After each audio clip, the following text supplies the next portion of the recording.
Amanda here, and I'm here to talk to you today about how to build your community online. How do you connect with people? How do you find what your specific demographic is, especially when you're talking about mental health or when you're navigating the social media space in general? It's so important when you start making videos to ask yourself, who do I want my audience to be? I'm making this video, who is it for?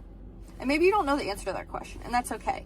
Maybe you're just making videos to advocate so that people who are like you can take what you have to say and really connect and relate to it. And if that is your goal, relatability, then it's super important to make sure that you have that anchor with every video that you make. Oftentimes, it can be so difficult to really map out or understand what our demographic or what our community or what our audience will be until we actually start making the videos. And once you create that content and then you get a good idea of who your audience is, who you want your audience to be, what you want your message to be, that is when you start building community. And the best way to do that is to really back yourself, market yourself, and be as authentically you as possible. Now, obviously, you can go back to our other videos when we're talking about how to speak about mental health online healthfully to where people aren't self-diagnosing or taking whatever you're saying and run with it. So you can go back and watch that video if you want any tips on that. But the beautiful thing about social media is building a community and building connections with other people. A lot of times this could look like joining Facebook groups in relation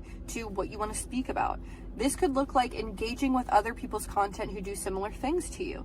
This could look like using forum and just finding people out in the social media sphere that make similar content to you or talk about similar things. And always make sure that you're interacting and connecting with the people that comment, engage with your content, and share it. Obviously, there will always be training wheels in the beginning of this type of content.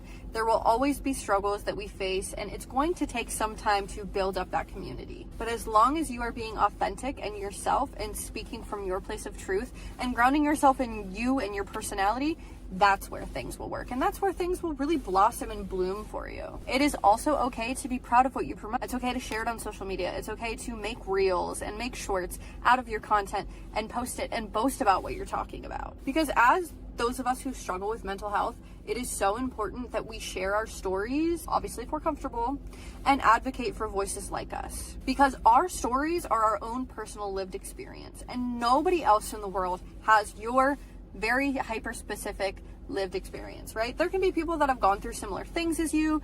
There could be people who have similar experiences, but nobody has your exact story. And that is your power. And that is how you build community. That is how you engage with your audience. And that is how you be authentically you. You use your specific story and share that message to the world. Now, obviously, branding and other things like that definitely come into play with all of this stuff. What do you want your brand to be? What do you want your voice to be? What do you want people to take away from your videos? Do you want it to be educational? Do you want it to be advocacy? Do you want it to be lighthearted and fun? All of these things you can think about when you're thinking about building community or when you're thinking about creating content. Overall, just grounding yourself in your authenticity and your voice and really your message and your goal is the best way you can build community. Just you being authentically you is what matters. I hope this helps, and check out all the other videos in the series if you want more about mental health and content creation, and we'll see you next time. Bye.